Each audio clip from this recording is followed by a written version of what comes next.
প্রিয় বন্ধুগণ, দাজ্জাল কখন এবং কিভাবে জন্মগ্রহণ করেছিল? দাজ্জালের বাবা-মেয়ের পরিচয় কি? হজরত সুলাইমান আলাইহিসসালামের যুগে জিন ও মানবের মিশ্রণের মাধ্যমে দাজ্জাল তৈরি হয়েছিল, এমনটি অনেক স্কলার বলে থাকেন। আজ খুবই তথ্যবহুল ভিডিও নিয়ে হাজির হয়েছি, তাই ভিডিওটি অবশ্যই শেষ পর্যন্ত দেখতে ভুলবেন না।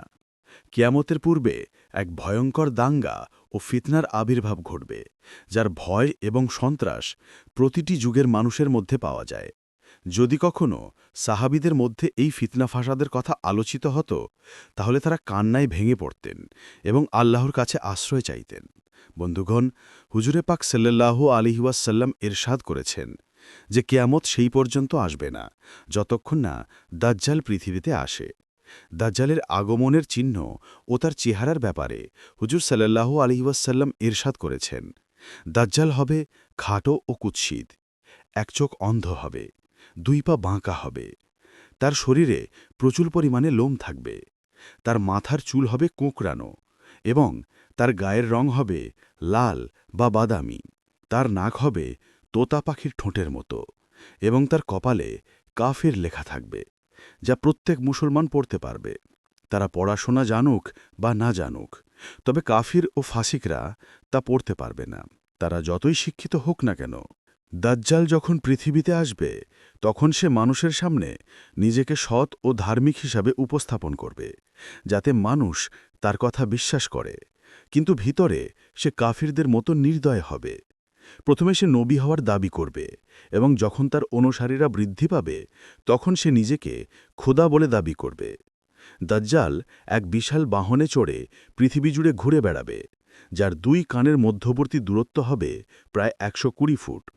বন্ধুগণ, দাজ্জালের কাছে অসীম শক্তি, সম্পদ এবং ধনভাণ্ডার থাকবে। পৃথিবীর বেশিরভাগ নদী ও নালার উপর তার অধিকার থাকবে। তার অনুমতি ছাড়া কেউ পানি পান করতে পারবে না। দাজ্জাল মানুষকে বিভ্রান্ত করার জন্য নানা রকমের জিনিস দেখাবে। সে আকাশকে আদেশ করবে এবং তা বৃষ্টি ঝরাবে, এবং জমিনকে আদেশ করলে তা নানা ধরনের ফসল উৎপাদন করবে, যেমন গাছপালা, শাকসবজি ইত্যাদি। সেই সময় দাজ্জাল নিজেকে খোদা বলে ঘোষণা করবে এবং যারা তাকে খোদা মানবে তাদেরকে সে প্রচুর সম্পদ দান করবে, আর যারা তাকে খোদা হিসাবে মানতে অস্বীকার করবে তাদের হত্যা করবে। দাজ্জাল বিদ্যুতের গতিচ্ছেও দ্রুত পৃথিবী ঘুরে বেড়াবে এবং পৃথিবীর প্রতিটি কোণায় যাবে। সেই সময় সমস্ত কাফির ও ইসরায়েলরা তার অনুসরণ করবে, কিন্তু প্রকৃত মুসলমানরা তাকে চিনতে পারবে এবং তাকে খোদা হিসাবে মানতে অস্বীকার করবে। দাজ্জাল যখন পৃথিবীর সমস্ত স্থানে দাঙ্গা ফাসাদ ঘটিয়ে মক্কা ও মদিনার দিকে যাবে, তখন তাকে মক্কায় প্রবেশ করতে বাধা দেওয়া হবে। মদিনায় প্রবেশের চেষ্টাও ব্যর্থ হবে। তখন সে মক্কা ও মদিনার বাইরে দাঁড়িয়ে ভয়ঙ্কর চিৎকার করবে। মক্কা ও মদিনায় যে সকল অবিশ্বাসী থাকবে, তারা তার আওয়াজ শুনে বের হয়ে দাজ্জালের অনুসারী হয়ে যাবে। দাজ্জাল ৪০ দিন পর্যন্ত এই পৃথিবীতে থাকবে। এরপর ইমাম মাহাদি আলাইহিসসালাম এবং হজরত ঈসা আলাইহিসসালাম তার সঙ্গে যুদ্ধ করবেন। দাজ্জালের বাহিনী মুসলমানদের তুলনায় বেশি শক্তিশালী হবে এবং সেই সময়ে মুসলমানদের সঙ্গে দাজ্জালের বাহিনীর মধ্যে একটি বিশাল যুদ্ধ হবে। এই যুদ্ধে দাজ্জাল পরাজিত হবে এবং তার বাহিনীকে বিশাল পরাজয়ের সম্মুখীন হতে হবে।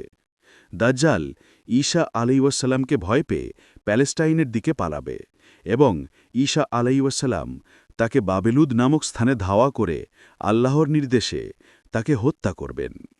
এখন আসুন আমরা দাজ্জালের বাবা মা এবং তার জন্ম সম্পর্কে জানি। দাজ্জালের জন্ম সম্পর্কে বিভিন্ন বর্ণনা পাওয়া যায়। যেমন রাসূলুল্লাহ সাল্লাল্লাহু আলাইহি ওয়াসাল্লামের যুগে যখন মুসলমানরা মক্কা থেকে মদিনায় হিজরত করছিলেন, সেই সময় মদিনায় এক ইহুদি নারী এক শিশুর জন্ম দেয়, যে জন্মগতভাবে এক চোখে কানা ছিল। এই শিশু ছিল অদ্ভুত প্রকৃতির এবং শৈশবে মদিনার অন্যান্য শিশুদের সঙ্গে খেলা করত।